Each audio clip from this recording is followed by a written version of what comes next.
Da farko dai ga kanun labaran. Tun bayan kalaman injiniya Rabi'u Musa Kwankwaso ga jam'iyyar APC wadda take jan ragama tun 2015 har kawo yau bata tsinana wani abu ba kamar yadda Rabi'u Musa Kwankwaso ya faɗa. Hakan ne suke so su burge mutane domin cewar sun kawo wa Najeriya sauƙi.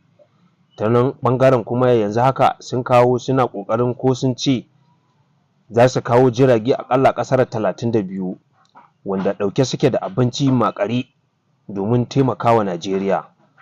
Tun a baya mai sa basi ba sai a yanzu suke ƙoƙarin yi. A tun baya jama'a na shan wahalar da take sha har ta kai ta kamo wasu na mutuwa, wasu na barin garinsu, wasu ana kashe su, wasu ana yi musu fyaɗe.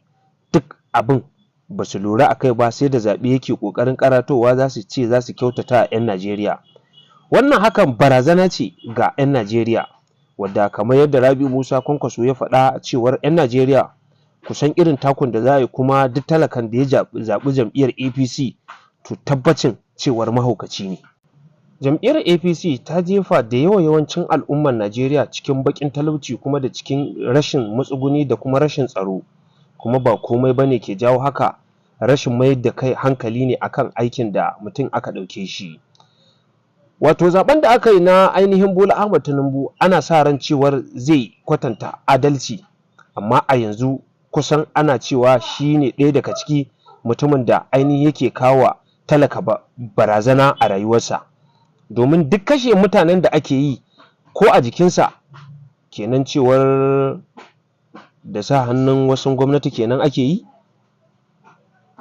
A ci gaba da shirye-shiryenmu a baya kun ji cewar duk mutanen da ainihin suka gabata suna kallon a matsayin Buhari mutum ne wanda ba managarci ba.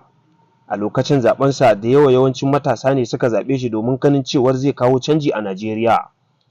Amma duk da zaɓen nan da aka yi da aka kyautata masa zato, hakan bata cimma ruwa ba domin ya ba maraɗa kunya.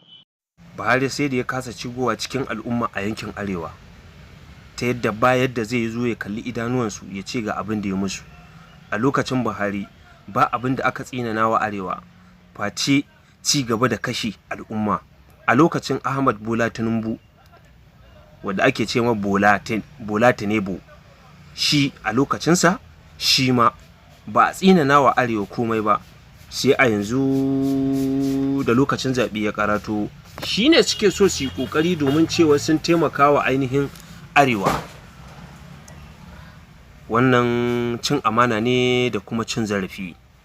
Ba za mu lamunta ba kuma ba za mu amince ba. Lokacin zaɓe ya zo za mu nuna muku cewar ba ku muke ba, kuma Allah ne zai zaɓa mana, ba ku za ku zaɓa mana ba.